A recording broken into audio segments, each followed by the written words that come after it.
you already know something is wrong. Not with your job, not with your relationships, not with your circumstances. Weak you. That voice that says you should be further by now. That feeling that everyone else has figured something out that you haven't. That exhaustion that sleep doesn't fix. That's not weakness. That's what happens when nobody ever showed you the one truth that changes everything. You don't have a motivation problem. You don't have a discipline problem. You have a war problem. You've been fighting a battle you were never meant to fight alone, and you've been losing energy trying to control things that were never in your hands to begin with. That ends today, and it starts with a fundamental truth. You will never live a single day without difficulty. That's not a threat. That's reality.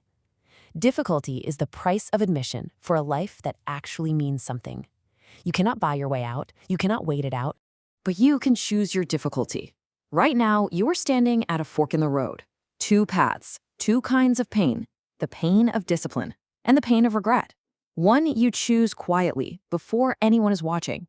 The other gets chosen for you, loudly, at the worst possible time. One builds you into someone unbreakable. The other hollows you out from the inside. Most people end up on the wrong path, not because they chose it, but because they never chose at all. That's the trap. We think we can survive by avoiding pain, so we skip the hard conversation. We don't wake up early. We put off the thing we know we need to do.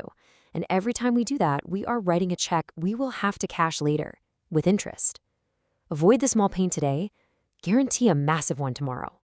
A man got a devastating diagnosis, months of brutal treatment ahead. Terrified, he saw the real choice wasn't between sick and healthy, but between two kinds of pain. So he chose his, waking at 5:30 a.m. to fight for his life. In the end, he didn't need the treatment. He was spared the thing he feared most, because he had the courage to choose his own hard first. Now here is where most people get it wrong. They hear that and think, okay, I just need to push harder, force the outcome, control everything.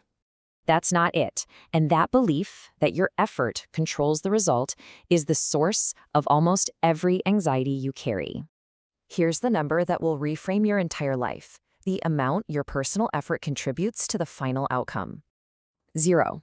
Stay with me, because this isn't meant to crush you, it's meant to free you. Effort is not forcing an outcome. Effort is not bending reality to your will. Effort is simply this: showing up, doing your part fully and completely. Then, letting go. You're an actor on a stage. Your job is to play your role like your life depends on it. It is not your job to write the script. The moment you try to control the script, the anxiety takes over. The piece disappears. Your part, God's part. Know the difference. Your part, make the call, send the email, do the work. God's part, everything else. A woman planning 2 weddings was drowning, thinking she had to control everything. Then she realized her job wasn't to guarantee the outcome. It was just to make the phone calls. The weight lifted instantly. So how do you live this? 3 steps. 1, ask, what is the single action required of me right now? 2, do that one thing with everything you have. 3, say it out loud when you're done. I did my part. The rest is up to God. Hand it over.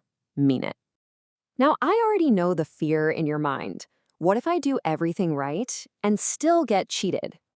This is the shift that changes everything. Stop living in a world where things happen to you. Start living in a world where everything is happening for you, even the disasters, especially those.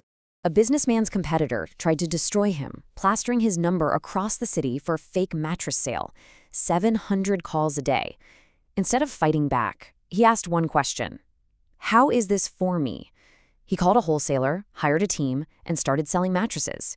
He built an empire from the very weapon designed to ruin him. The attack became his foundation. So here's where we land. 2 jobs. That's all you have. 1, choose your struggle consciously, every day. Discipline over regret. The small pain now, before life hands you the bigger one later. 2, do your part completely. The one action, full effort. Then release it entirely. Everything else is not your department, because your greatest power was never in your ability to control what happens. It's in the moment you finally stop trying to. That's not giving up. That's freedom.